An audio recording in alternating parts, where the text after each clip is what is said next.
Vamos a resolver este ejercicio número 2 de la práctica. Tenemos que analizar este sistema y realizar el diagrama de cuerpo libre. Entonces, lo primero que vamos a hacer es agarrar el sistema como tal, es decir, este gráfico, y sobre esto vamos a analizar, ¿no?, todas las fuerzas que hubieran, y luego vamos a realizar por ese sector los diagramas de cuerpo libre, ¿no? Fíjense que en este sistema tenemos dos cuerpos, ¿no? Aquí tenemos el cuerpo A y por acá tenemos el cuerpo B, ¿ya? Entonces, son dos cuerpos que tendremos acá en este momento. Como tenemos dos cuerpos, deberíamos hacer dos sistemas de ejes cartesianos. Ya vamos a analizar ambos cuerpos, ¿ya? Entonces, vamos a realizarlo de esta manera. Por este sector vamos a poner lo que es el diagrama de cuerpo libre, ¿ya? Pero para el objeto A, ¿ya? Y lo vamos a realizar.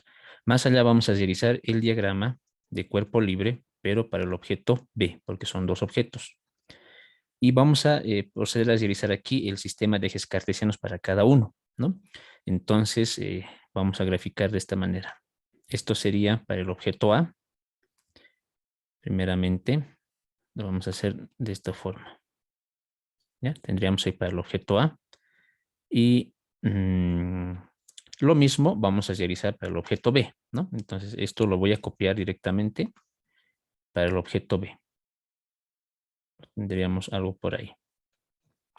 No nos vamos a olvidar que este es el eje Y, ¿ya? Y este es el eje X, lo mismo acá, ¿no? Este es el eje Y y este es el eje X. Como son dos objetos, reitero, entonces vamos a tener que tomarlo en cuenta de esta forma, ¿no? En este caso, voy a utilizar este rectángulo. Este va a representar el objeto A, pero vamos a tratar de que sea muy similar al gráfico, ¿no? Más o menos en el gráfico tiene esta forma, más o menos tiene esta forma, ¿no? Un poquito menos tal vez. ¿Ya? Este es el objeto A. El objeto B igual es un poco alargado, no hay problema, podemos dar la forma que nosotros quisiéramos. Este sería el objeto B, ¿no? Al centro. Listo. Ya tenemos los diagramas. Ahora sobre eso vamos a dibujar todas las fuerzas, pero lo más recomendable es trabajar aquí mismo y luego pasar las fuerzas, ¿no? Vamos a empezar con el peso. Todos los objetos que tengan masa tienen peso, ¿no? El peso es verticalmente hacia abajo. Entonces vamos a proceder a dibujar esa primera fuerza. En este caso, el objeto A vamos a dibujar desde el centro verticalmente hacia abajo, ¿no? Este sería el peso. En el caso del objeto B, lo mismo, desde el centro verticalmente hacia abajo, ¿no? Ese sería el peso. Ya, enseguida vamos a poner los nombres. Primeramente dibujaré las fuerzas, ¿ya? Luego, la siguiente fuerza que hay sería la fuerza de la normal, ¿no? La normal. Solamente la normal aparece cuando el objeto está en contacto con una superficie. El objeto A, fíjense que está en contacto con la superficie, por lo tanto, ahí va a existir normal. Para dibujar la normal debemos medir 90 grados y la fuerza normal sale de la superficie, ¿no? Entonces dibujaríamos de esta manera, ¿no? De aquí está saliendo un vector y se dibuja hacia arriba, ¿no? Entonces aquí deberíamos nosotros medir 90 grados, o sea, un ángulo recto, ¿no? Ahí se debería medir. Esto lo vamos a realizar de la siguiente manera. Voy a reducir un poco el tamaño nada más, ¿no? Es la fuerza normal. Enseguida vamos a poner los nombres. El objeto B no tiene fuerza normal porque no está en contacto con la superficie, está en el aire, no tiene normal.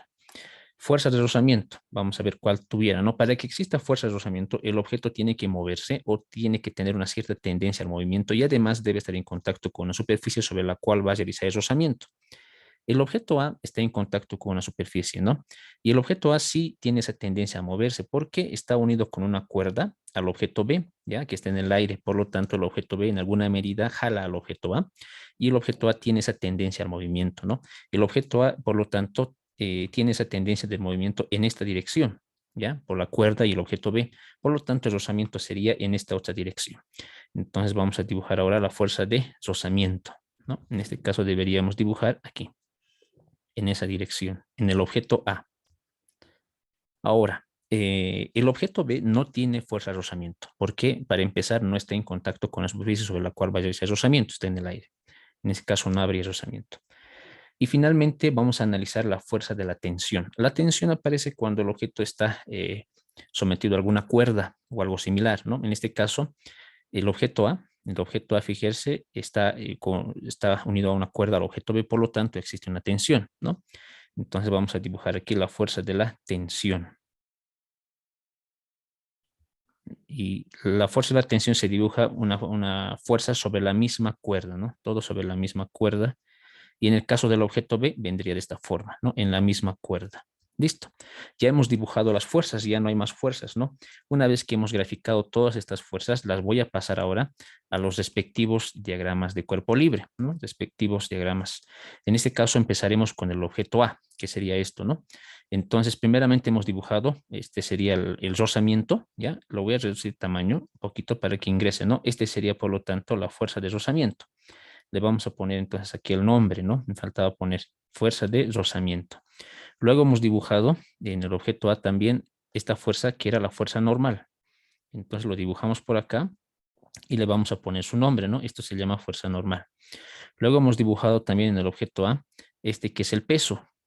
Lo trasladamos por acá y este sería el peso, ¿no? Vamos a cambiar de color. Ahora sí, ¿no? Peso.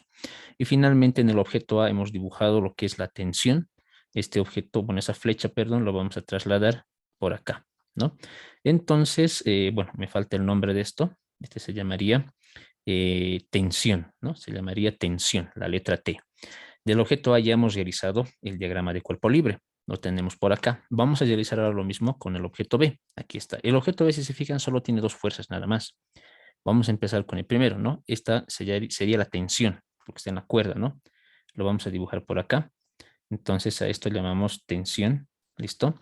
Luego tendríamos esta otra fuerza, que es la fuerza del peso, ¿no? Lo vamos a trasladar siempre desde el origen, ¿no? Aquí, ¿listo? Y esta sería la fuerza que se llamaría peso, ¿no? Listo, ya hemos realizado los diagramas de cuerpo libre, pero como son dos objetos y pertenecen al mismo sistema, tenemos que diferenciarlos. Por ejemplo, aquí tenemos peso W y aquí también tenemos peso W. Entonces podemos llegar a confundir. Por ese motivo es que debemos diferenciar. Este va a ser W de A porque es el objeto A y este va a ser W del objeto B, ¿ya? Para poder diferenciar. Luego, la normal, por ejemplo, solo hay aquí. No hay en el objeto B. Por lo tanto, no es necesario poner ningún subíndice porque aquí no tenemos normal, ¿ya? Solamente vamos a diferenciar los que se repiten como esto. Se repetían en ambos, tenemos que diferenciarlos. La tensión también, aquí hay una tensión, ¿no ve? T, y también aquí también hay una tensión. Entonces, para poderla diferenciar, vamos a poner el nombre, aunque como es la misma cuerda, habría la misma tensión, que eso posteriormente lo vamos a ir viendo, ¿no? Pero por el momento vamos a diferenciar, ¿no? Tensión de A y el otro tensión de B. En el objeto A hay fuerza de rozamiento, en el objeto B no hay rozamiento, por lo tanto no es necesario diferenciar. Y con eso habríamos concluido este ejercicio.